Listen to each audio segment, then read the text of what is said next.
Good morning, everybody. Actually, it's afternoon, I think. But we're on vacation, so it's hard to know. I just listened to Albert Mohler on the briefing, and he was talking about progressivism versus conservatism, and how the progressive ideology is on an arc. It's constantly going up, and how morality is always changing. And I think conservatism is when you want to conserve the ideology and not let it be so, what's the word, capricious. He cited an article in the New York Times about how the anti-LGBTQ stance is, how did he put it? People are becoming less supportive of the whole LGBTQ thing, and the article cites that it's probably because of the T. People aren't all that excited about having women in men's sports. Well, it made me think about how the creation order, God made us male and female, and the only way that anything's going to continue is if babies are created.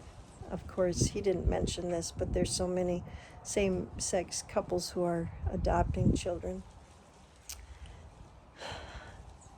But it made me want to just think about the, not necessarily comfort, but the peace that comes when you settle into a higher power that tells you, I made you male and female,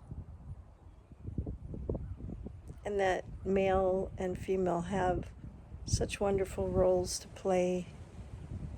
They can be, the man can be the breadwinner, the woman can be the breadwinner, but it's the man that keeps his family safe. It's the woman that the children will run to when they're hurt.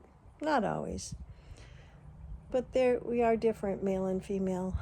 And so I just signed up to be part of the caucus on the 3rd of February to support Kendall Qualls as governor for Minnesota. And I texted the Qualls couple, I can't remember what his wife's name is, but Kendall and his wife, Mrs. Qualls, and I said, contact Mike Lindell, because Mike Lindell is also running for governor, and I encourage them to pray together that they can figure out what God's call is there. He's not calling both of them to run, I don't think. I mean, maybe he is. There might be a reason for that too, but it would be wonderful if they could join forces. So we all need to do our part, and I believe we need to ask God before we go running what he wants us to do, which I did. I asked him to show me his will about my day, what he wants me to think, say, and do, and I believe that everybody who loves the Lord needs to ask God, what would you have me think, say, and do today? And then I always add that we also have to know how to bind the enemy, because he will try and tell us thoughts that, even if they're good, they're going to distract us from what God is calling us to do. So I also daily bind the enemy so he can't mess with me. And I can only do that by the powerful name of Jesus Christ, who surrendered his will and obeyed his Father, died on a sinner's cross, he who is without sin. And that's what's real. Take care.